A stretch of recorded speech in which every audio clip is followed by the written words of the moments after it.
حي على الصلاة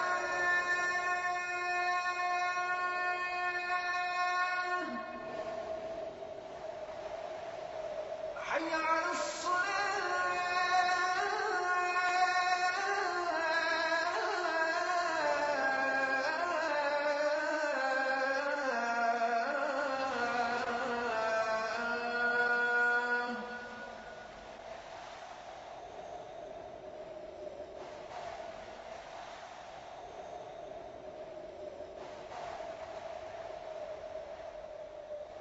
حي على الفلاح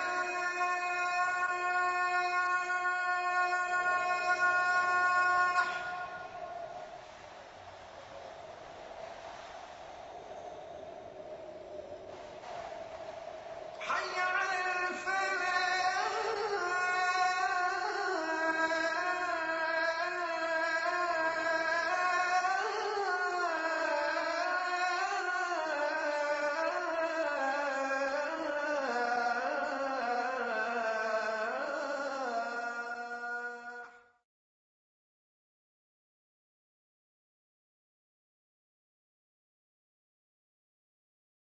نبينا محمد وعلى آله وأصحابه وأزواجه أجمعين أما بعد فأعوذ بالله من الشيطان الرجيم بسم الله الرحمن الرحيم رب اشرح لي صدري ويسر لي أمري واحلل عقدة من لساني يفقهوا قولي ربي زدني علما أجمعين inshallah.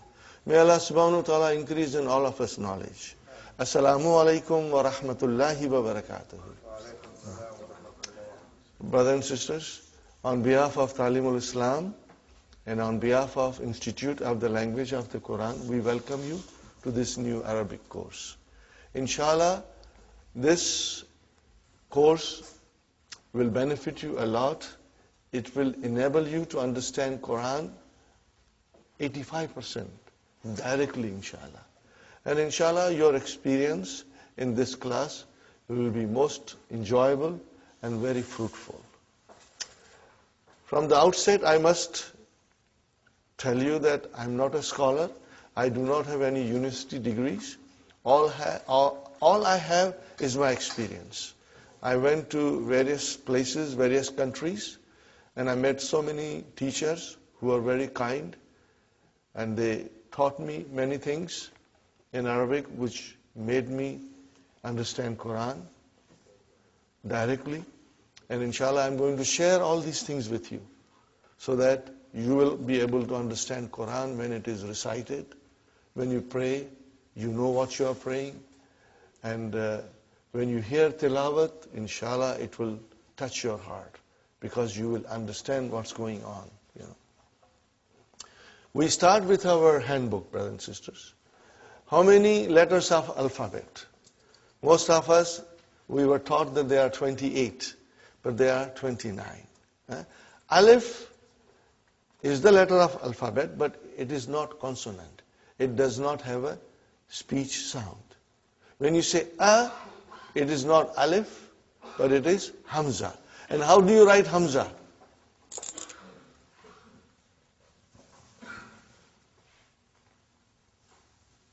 Are you with me? This is hamza, brother. Then what is this alif doing here? It is Hamza's chair. Hamza is very delicate. She needs a chair. Okay? So here is alif is the chair for Hamza. Sometimes waw will become a chair for Hamza. And sometimes ya will become a chair for Hamza. So Hamza has different chairs depending on what is in front of her. And sometimes Hamza feels strong and she doesn't need any chair. So there are many rules, spelling rules for writing Hamza that slowly we will learn. You do not have to worry, brother. And I must tell you something, that if you do not understand everything today, brothers and sisters, don't worry. Because tomorrow when you come to class, inshallah, you will understand better. And third day, your understanding will be very strong. And after 1 week, you will say to yourself, I knew this all from my childhood. Okay? Inshallah, you'll get stronger and stronger. So, brothers and sisters, we have to remember, okay, alif is used for elongation. How many? Okay, now in the handout, the next thing is, in English language, there are 8 parts of speech. We know that, and they have been given here. Noun, pronoun, verb, adjective, adverb, preposition, conjunction, and interjection. These are the 8 parts of speech. How many parts of speech in Arabic? 3. Noun, verb, and particles. Harf. Okay? So, brothers and sisters, how come there are 8 in English and 3 in Arabic? But the noun in Arabic also includes pronoun, adjective, adverb, and interjection. They are all covered in this category of noun. So we have to remember. So in fact, they are same as in English, but we do not have 8, but instead of 3. Okay? When we say pronoun, there is a word for pronoun in Arabic, which is damir, but it still comes under the category of noun. This is just a general idea, brother. You will, inshallah, as we go along, you will notice that, inshallah. The next thing is, brother, the letters of alphabet. Okay, brother and sister, and as we said, there are 29 letters of alphabet, out of which 28 are consonants, and alif has no speech sound. When you say a, it is the sound of hamza. Now, how many vowel signs, brother, in Arabic language? Only 3.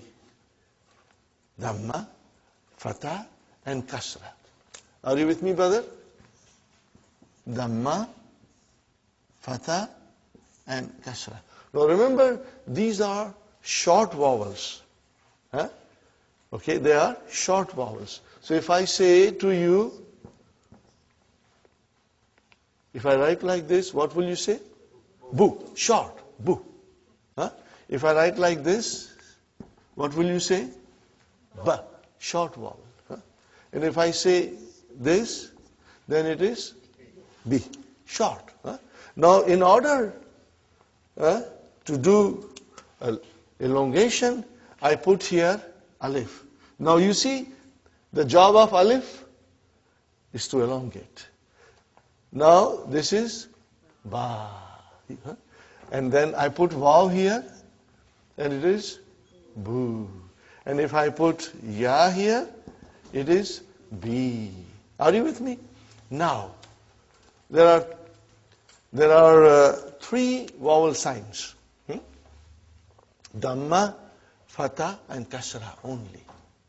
And there is a fourth thing we must understand, and it is called Sukoon.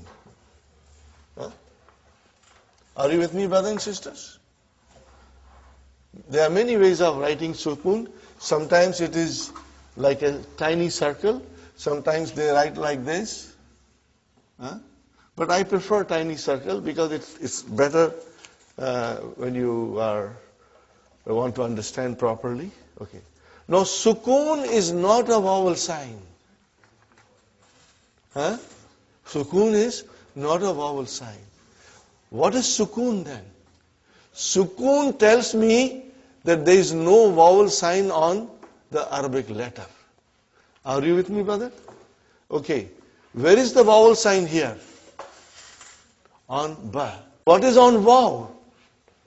It's a Sukoon. Why? There is no vowel sign. There is no vowel sign. Okay. No, this you never write. You never write, but you understand. If I say ba, where is the vowel sign? Ba. On the ba. What is on alif? There is a sukoon. We don't write it, but there is a sukoon. We don't write it. And what about B? Where is the vowel sign? On the B. What is on the ya? A sukoon, because there is no vowel sign. Now these things are to be remembered. And even if you forget, don't worry, because I will be repeating these things often. You know, some of you will, when we go a little bit deeper in the course, all these things will come to you. Okay? So you don't write it. You don't write it, but it is there. Okay. I give you another example, brother.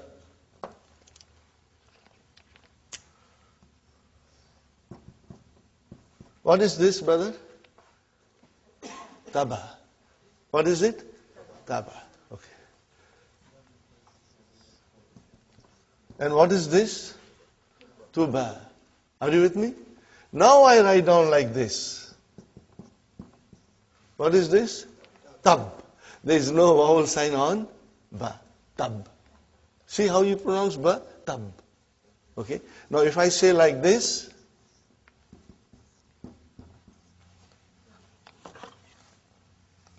what is now, brothers and sisters? Tub. Tub. Here it was tuba, and here it is tub. So there is a sukoon on ba. If I write like this, brother,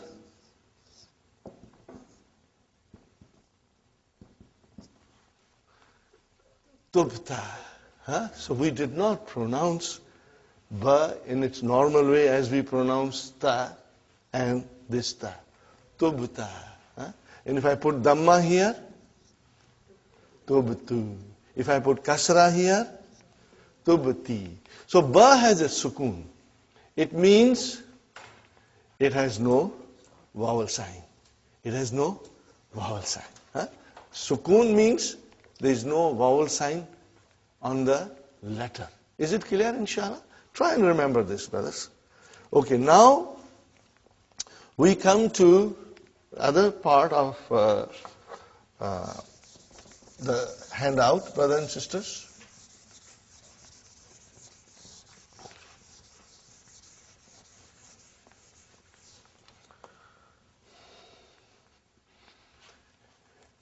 The noun is either definite or indefinite. Sahih, brothers and sisters? Either it is definite or indefinite. What do we do in English when it is indefinite noun? How do we describe it, brother? By using a or an. Are you with me? This, when it comes in front of a noun, makes it indefinite. How do you define it? Make it definite? The. Okay, brother. Now, In order to define an indefinite noun in Arabic, we do not have anything similar to this. But at the end of the noun, we put double vowel sign. Are you with me? We put double vowel sign. If the noun ends with a dhamma, then we put two dhammas. If the noun ends with a fatha, then we'll put two fathas. Huh? If the noun ends with a kasra, we put two kasras. This is called tanween. What is it called? Tanween. Huh? Tanween.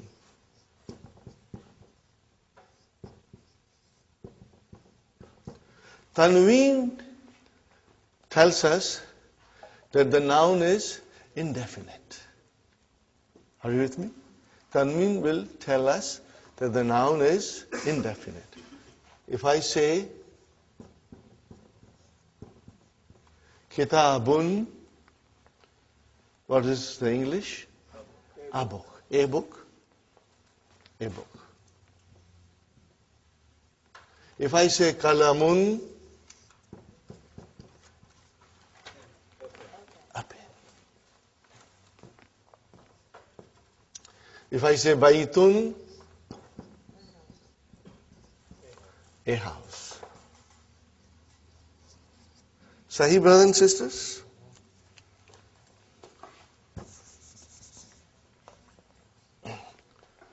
And then, how do I make it definite? So, definite, which is da in English, we have to add al to the noun. So I want to say the book. What will I do now? Al-kitabu. I cannot have tanween. Al-kitabu. Al-kitabu. The book. Okay, brothers and sisters? Now you see, as soon as I put al, like a magic, one vowel sign got dropped. Instead of bun, it became bu. Got the idea?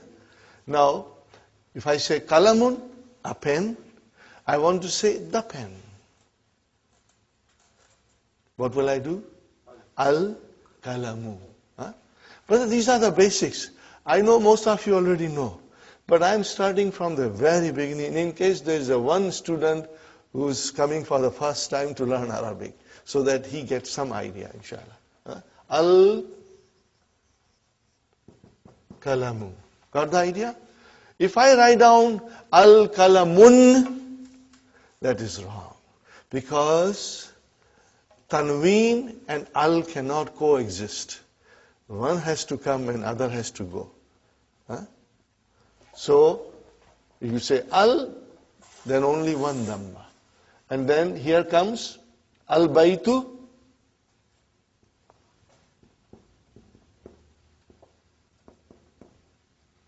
Okay, instead of baytun, it became al-baytu, means the house. And I should write here the pen. Okay. Is it clear, brothers and sisters? Yes. Okay. Now, we come to something which is always sometimes confusing to the students, but I will explain you, and I'll keep on explaining you in every session. Whenever I get an opportunity, I'll be asking you questions and also repeating my point, so that if you have missed it out, you will inshallah remember. Brother, I said baytun, it is indefinite. How about if I write down Muhammadun?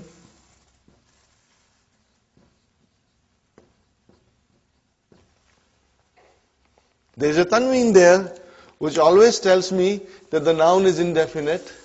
But what about Muhammadun? Is it definite or indefinite? It is definite. Brother, how come? Tanween means indefinite, and now you say Muhammad is definite. Yes, you are right. Why? Because Muhammad is a proper noun. All proper nouns are definite. When you say Muhammad, it doesn't mean any Muhammad. It means one particular Muhammad. If I say Ali, brother, how do you write Ali? We always say Ali, but truly speaking, Aliyun, brother. See Tanween? Now Tanween is normally the sign of a noun which is indefinite. But in the case of proper nouns, the Tanween doesn't make any difference. It means the noun is definite. The noun is definite. You will remember this, please. Okay? And I will be repeating it again and again, inshallah. Brothers and sisters,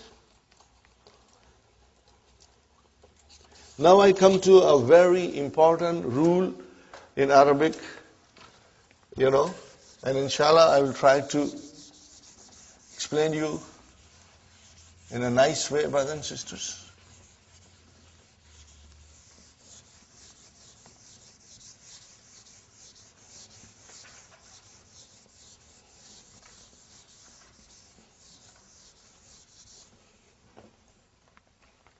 The beauty of Dr. Abdur Rahim's book, brother and sister, as I said, I admire it and I always mention it, and soon you will also feel the way I feel it, Every lesson is designed in a way to teach us something.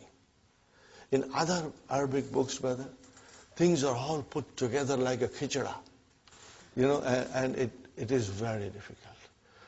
On the first or second or third page of any other Arabic book, you will have verbs coming in present tense and past tense, brother, and long verbs, So everything is brought together, and it is extremely confusing. It's not confusing to the person who already knows Arabic, but it is confusing for us.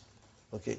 So what Dr. Abdur Rahim has done, that in his first book, his emphasis is on only noun. We are learning nouns in the first book. There are only 4 verbs. 1, 2, 3, 4. 4 verbs mentioned in book 1. Okay. Then when we go in book 2, brother, and then the verbs will come. And Dr. Abdur Rahim's method is this, that he teaches you one thing properly. Okay. But then when the verbs will come, they will come in wholesale. You'll have verbs coming from everywhere, But by that time, we'll be prepared. But my, method is, and I found it very rewarding, producing good results, that we will do some verbs on our own, which are not mentioned in the book. So that when we come to book 2, you have a good understanding of verbs. So when they come in front of you, you will say, I know it. You will feel comfortable. So first book is concentrating on nouns. Okay. And each lesson is like a brick. We make one brick. So we study one lesson, we put a brick. We study second lesson, we put a second brick. And slowly, slowly we'll build our house. Brick by brick, lesson by lesson. Each lesson will show you something. Now we come to the page 3 of handouts. All these things are also mentioned in the key. But I have tried to, do little differently, brothers.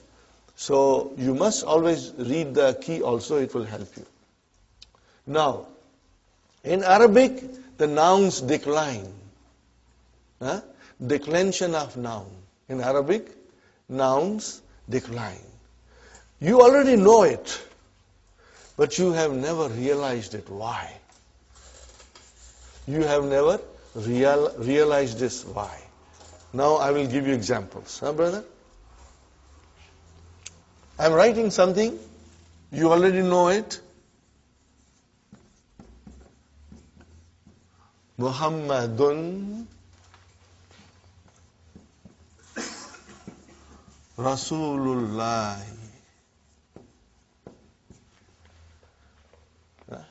What is the English, brother? Muhammad is the messenger of Allah. Very good, brother. Then I say to you,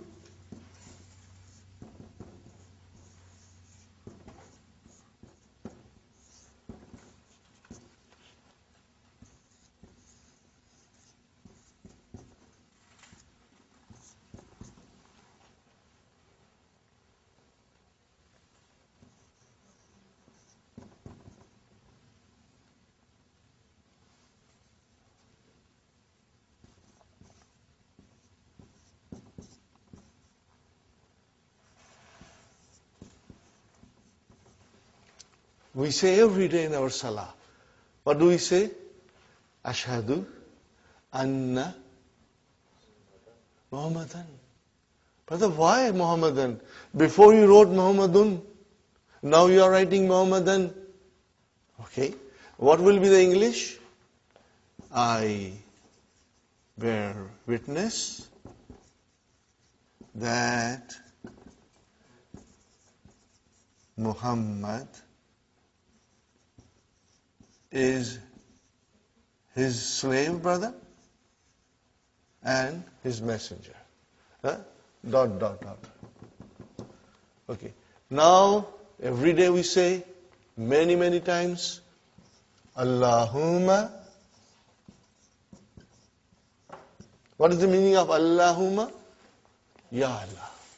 What is the meaning of Allahumma? Ya Allah.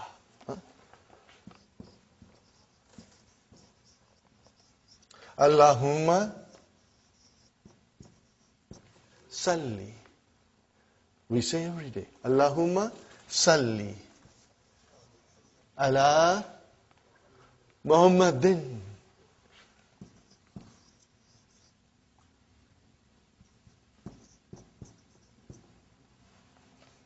Oh Allah, send your blessings on Muhammad. Are you with me, brother? Ya Allah,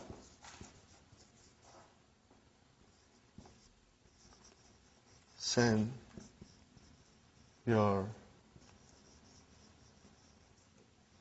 blessings on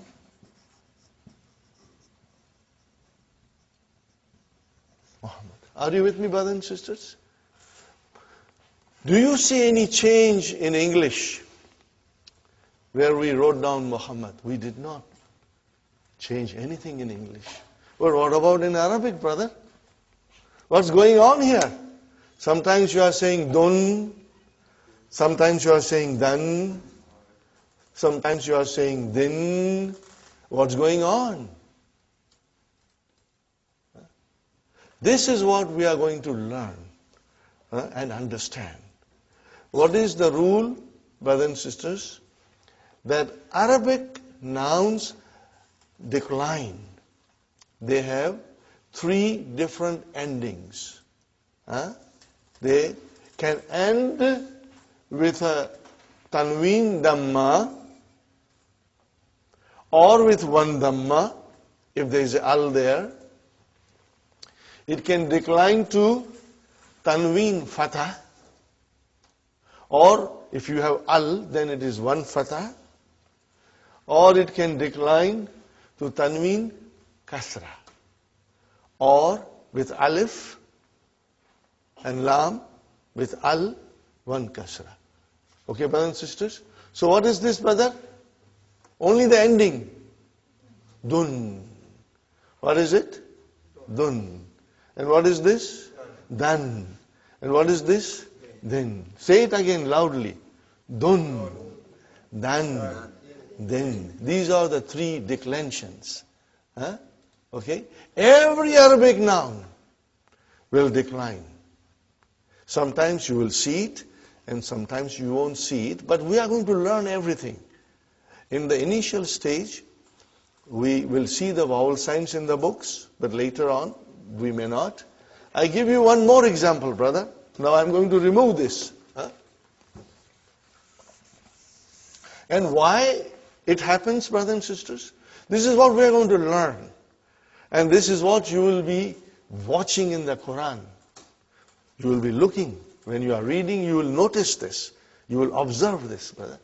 And then it will tell us this last vowel sign in the noun will tell you the function of that noun in a sentence.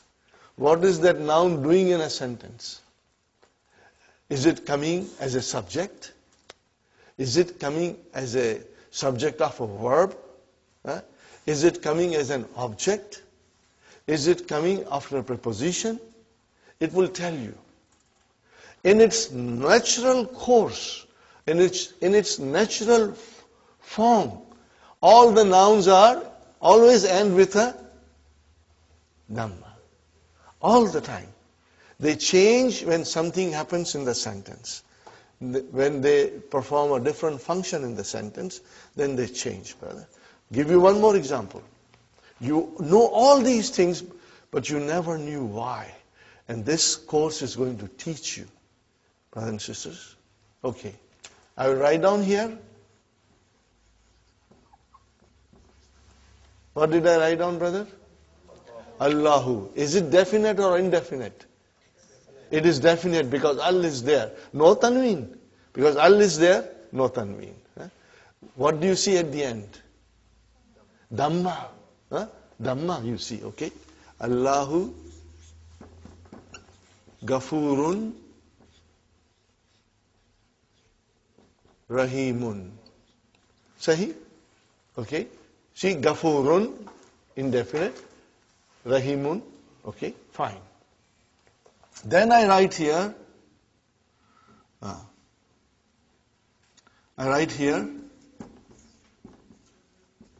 Inna Allah. Why, brother? I put Allahu there, now I am putting ha. Allah.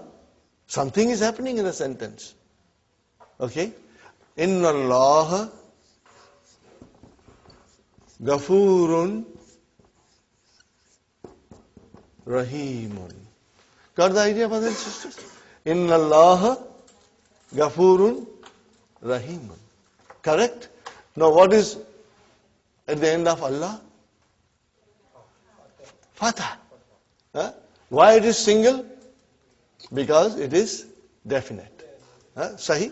Now we say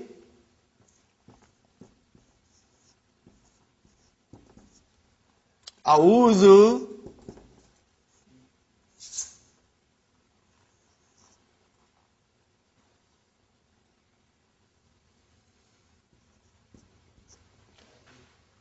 What did I write down? A'udhu. Hey, come on, give me a break, brother. What's going on here? Sometimes you are saying Allahu, sometimes you are saying Allah, and now you are saying Allahi. What's going on? But as we know, the nouns decline in Arabic language. And we are going to learn about that. Are you with me? We are going to learn about that. Okay? And let's learn the terminology now. The terms. If the noun, brothers and sisters, look at carefully. If the noun ends with a dhamma, be it a tanween or one, it should end with a dhamma. Be it a tanween or a single dhamma. It is called marfu. What is it called, brother? This you will have to memorize. Marfu. Are you with me, brothers and sisters? If the noun ends with a dhamma, you will call it marfu. You will say the noun is marfu. Okay? What do you call it in English? You will call that it is in nominative case. Brother,